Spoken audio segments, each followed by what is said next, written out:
we're talking about mood disorders, these are extended periods of either depressed or euphoric or irritable mood that in combination with other symptoms can cause a person significant distress and interfere with their daily life, often resulting in social and occupational difficulties, that is, problems at work. So I'm going to review depressive disorders, bipolar disorders, and then review the prevalence and risk factors associated with both. Okay, so after hearing this part of the lecture, you should be able to describe the diagnostic criteria for mood disorders, understand risk factors as well as prevalence rates for mood disorders, and then no effective treatments. I'm actually going to hold off on effective treatments for another lecture. Okay, so sorry, that's actually not in this lecture. All right. To understand different mood disorders, it's necessary to define and understand what a major depressive episode is. So a major depressive episode refers to symptoms that co-occur for at least 2 weeks and cause significant distress and impaired functioning, such that there's interference with work, school, and relationships. So the core symptoms of a major depressive episode include feeling down or depressed, as well as experiencing anhedonia, which is a loss of interest or pleasure in the things that one typically enjoys. Okay, so according to the DSM-5, the criteria for a major depressive episode require 5 or more of the 9 symptoms that I'm going to show you, including one or both of the first 2 symptoms. Okay, I guess there they all are. Okay, so to be diagnosed with a major depressive episode, you need to have one or both of these first 2. Okay, so a depressed mood, and then a diminished interest and pleasure in activities, the things you normally enjoy. So that's anhedonia.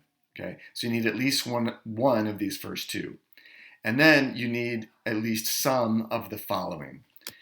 Significant weight loss or gain, or an increase or decrease in appetite, insomnia or hypersomnia. Hypersomnia, it refers to excessive daytime sleepiness, including difficulty staying awake or napping. Also, psychomotor agitation or retardation. So by psychomotor agitation, this refers to increased motor activity. So being restless, fidgeting, pacing. Okay, that's psychomotor agitation. Psychomotor retardation would be a slowing of physical activities that are usually routine. So eating more slowly, brushing teeth, just doing that in a very slow manner. So it can be either or, okay, either fidgeting and being restless or slowing down. 6, fatigue or loss of energy. 7, feeling worthless, excessive or inappropriate guilt. 8, diminished ability to concentrate or indecisiveness. 9, recurrent thoughts of death or suicide ideation. So suicide ideation is recurring thoughts about suicide, which would include considering or planning for a suicide, or preoccupation with suicide, and then of course a suicide attempt. So again, in order to meet the criteria for a major depressive episode, these symptoms need to co-occur. So you need to have these symptoms on the list, not all of them, but most of them, for 2 weeks straight. So you need to have all of those symptoms for 2 weeks straight, and there needs to be significant distress and impairment with work, school, or relationships. Okay, and again, you have to have at least one of those first 2. All right, so now that we know what a major depressive episode is, we can talk about the 2 primary categories of depressive disorders that are in the DSM: major depressive episode and persistent depressive disorder. So first, just to talk about major depressive episode, major depressive disorder is characterized by having one major depressive episode, as was described on the previous slide. Okay, so people get diagnosed with major depressive disorder if they've had one or more major depressive episodes, but no history of manic or hypermanic episodes. And I'll define what a manic episode is. But it's basically a period of extended energy, activity, and grandiosity. Okay. What about persistent depressive disorder? The criteria for persistent depressive disorder would be feeling depressed for most of the day, more days than not. So most days you're like, I'm just feeling down and depressed. And you have to have it for at least 2 years.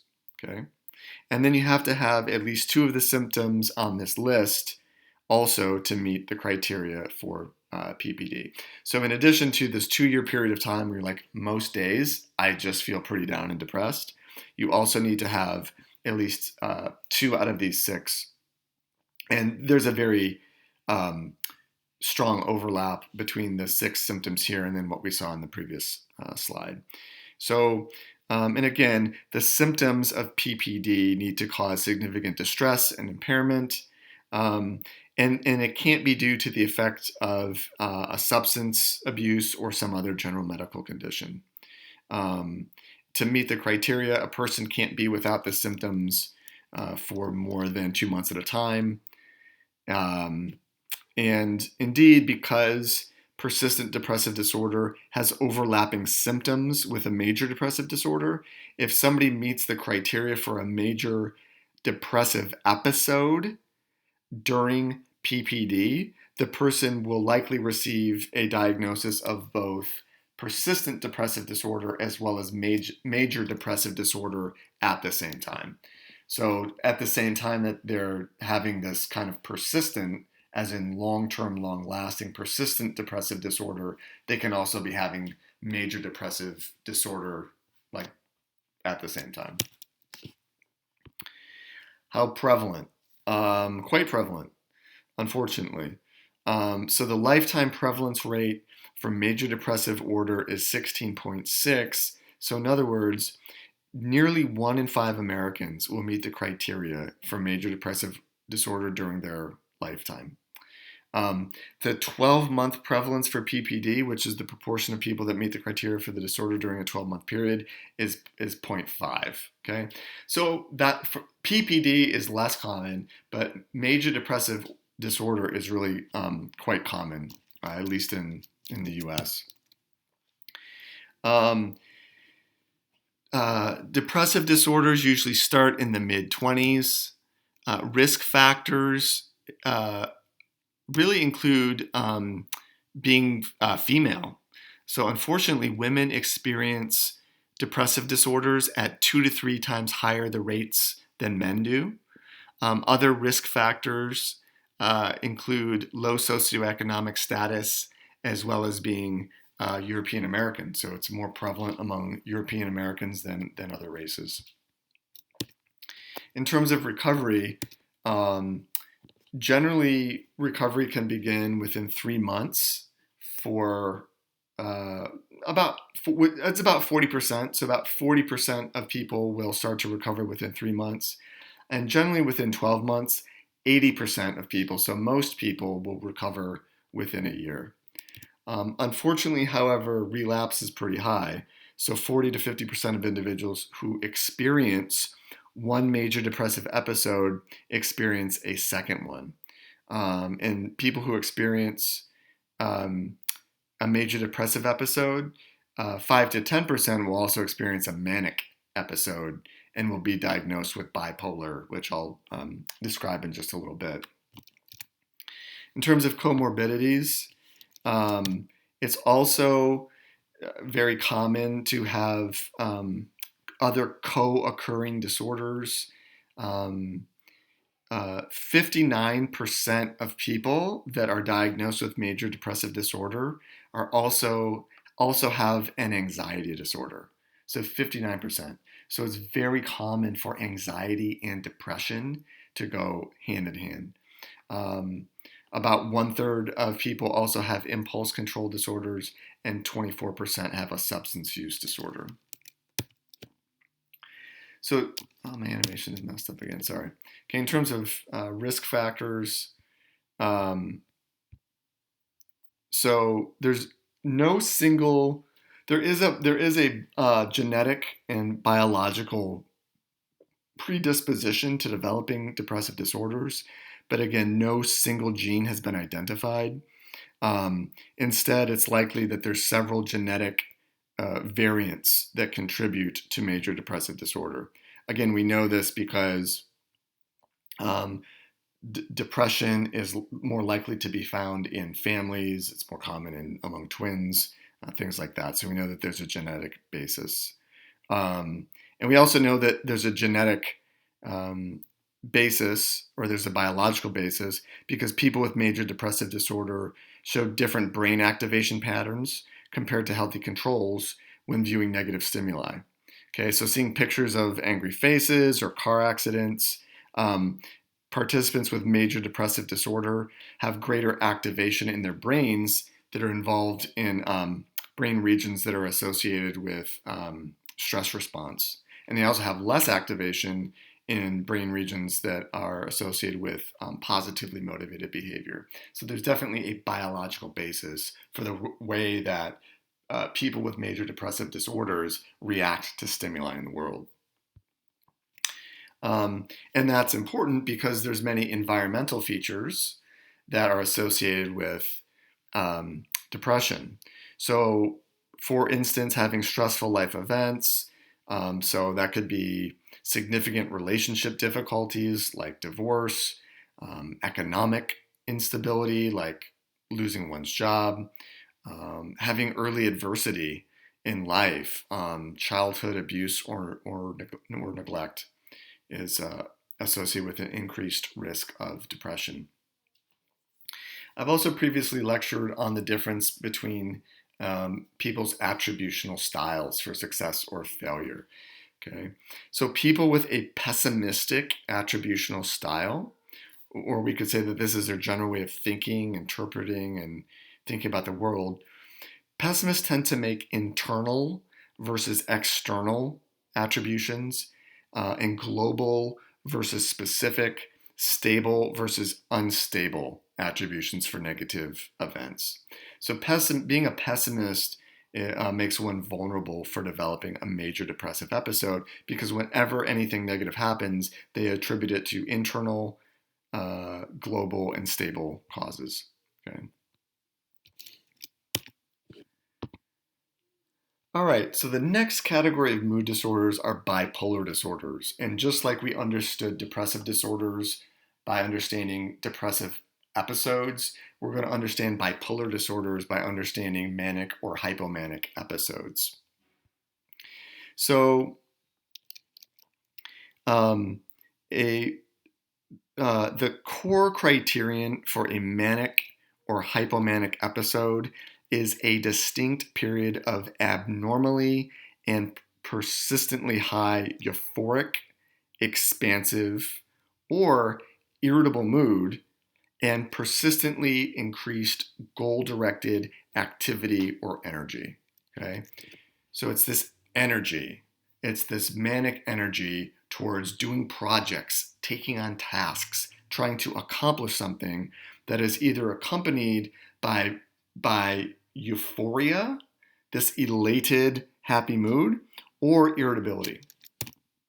All right. So, in the presence of to be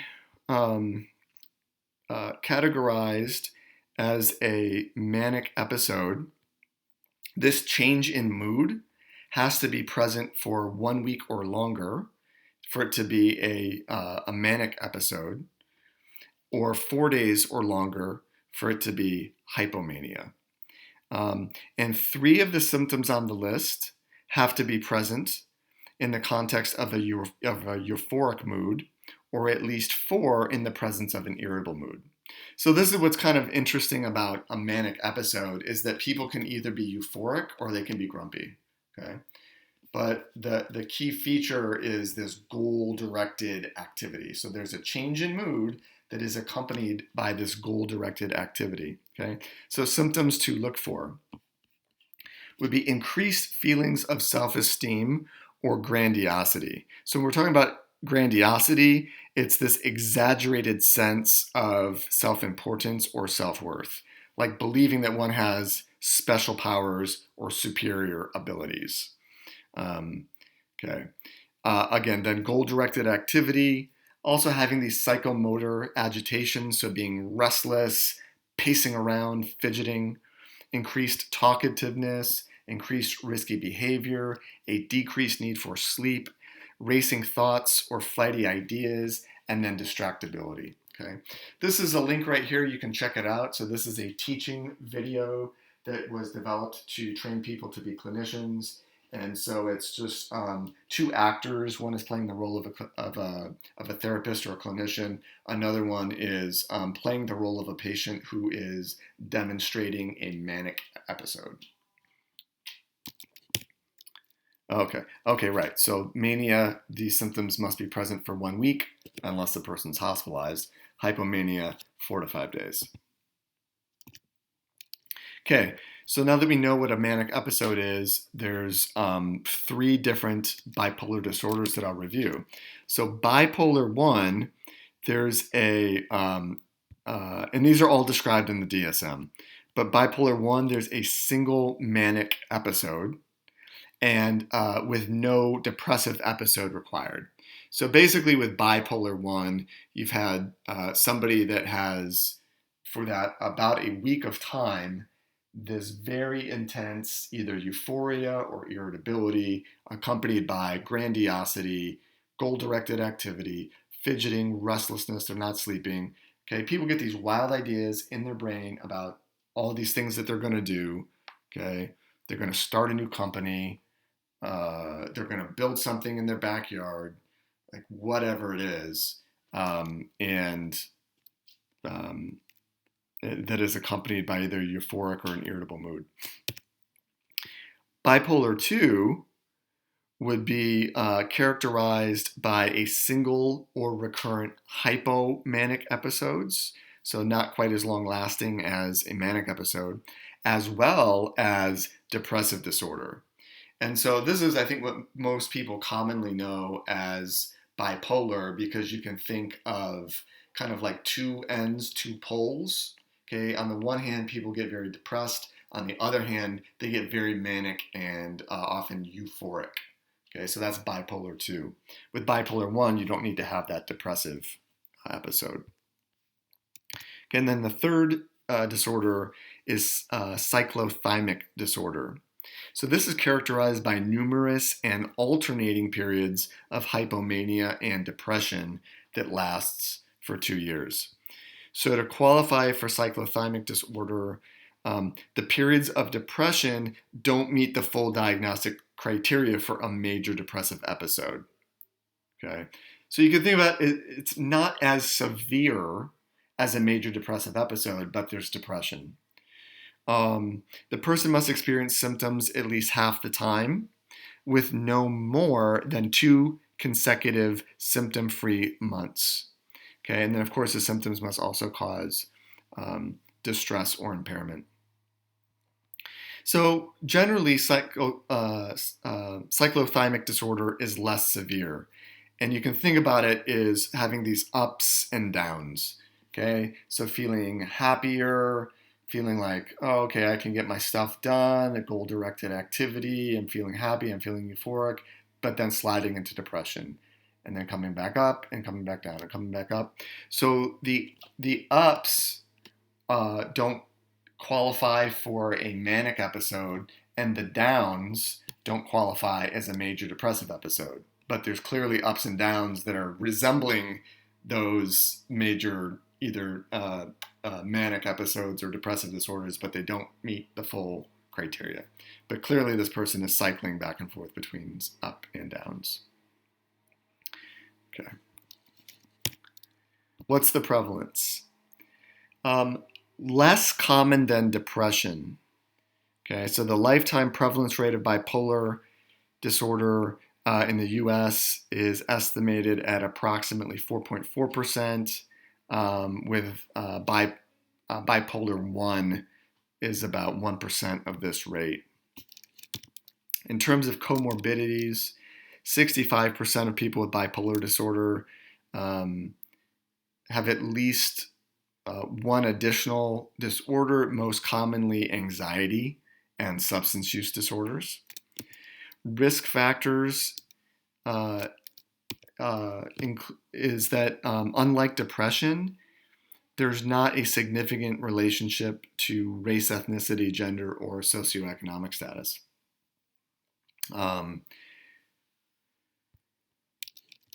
In terms of onset, the symptoms of bipolar disorder generally start in adolescence. Longitudinal studies show that people that are diagnosed with bipolar disorder in adolescence end up experiencing a more serious illness relative to those that get bipolar as adults. So this includes more recurrence of manic episodes or hypomanic episodes, higher rates of suicide, more impairments with social relationships, work, etc. So it's much worse for bipolar to start in adolescence. In terms of risk factors, it's thought that genes play more of a role in inheriting bipolar disorder compared to depressive disorders. And part of it, in terms of biological factors, it's been shown that brain areas that are thought to be involved with emotional processing and regulation are activated differently in people with bipolar relative to healthy controls. Okay, so difficulty processing and regulating emotion, and so that would have to do with these swings in either like euphoria or irritability.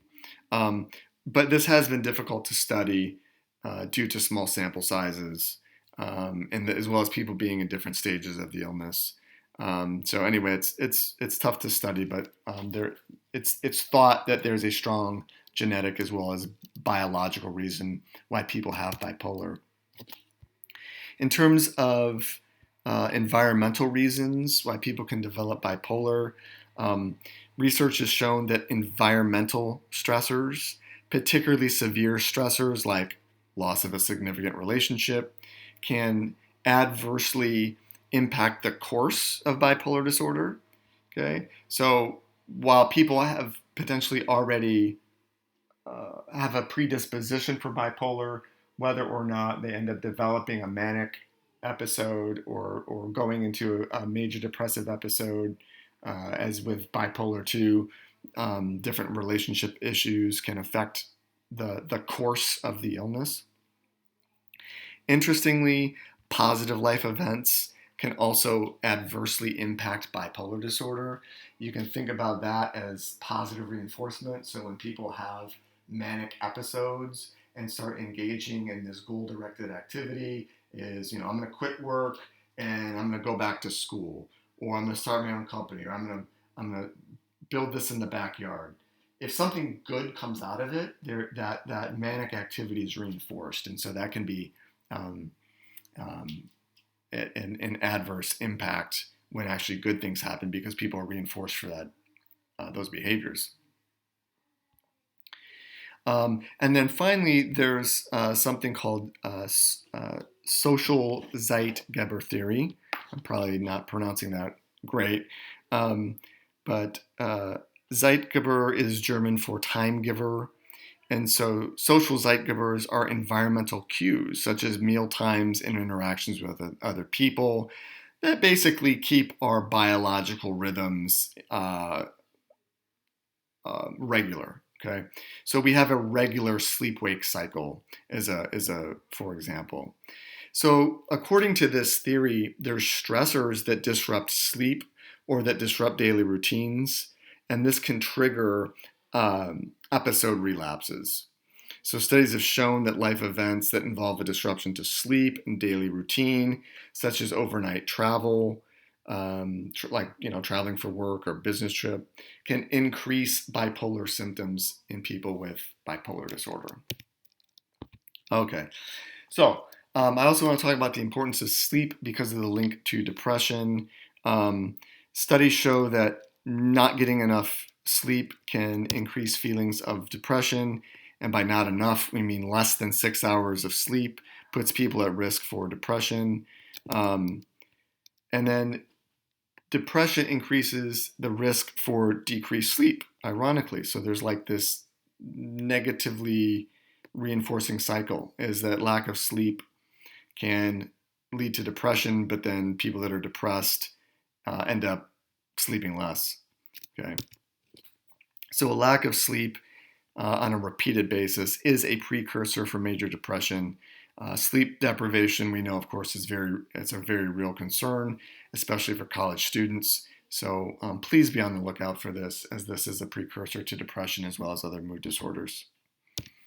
Okay, and then other things related to depression would be social relationships and social isolation. So isolation in particular is a big risk factor for depression. And again, it's like this reinforcing cycle, is isolation leads to depression, but depression also increases isolation, because people that are depressed end up isolating themselves from others. They don't want to go out in public. They don't want to be with friends. So it's this very vicious cycle. Unfortunately, we live in a very, as socially connected as we are, it's been said that we're still a very isolated country. And so in research that has been done, 1/4 of the people surveyed said that they felt no social support at all. And this was a nationally representative survey. Americans say that they've never felt as socially isolated as they do today, with 1/4 saying that they feel no social support at all. And half of people saying that they have no friends outside of their family. And so it's a very difficult time. It's particularly difficult right now. I know that. But thinking about if you recognize that you yourself have periods of your life where you feel unusually down, unusually depressed, there's at least two things to really try to focus on. One would be sleep, and then the other one would be, to whatever extent possible, try to form social connections. Don't isolate yourself. Reach out to others. So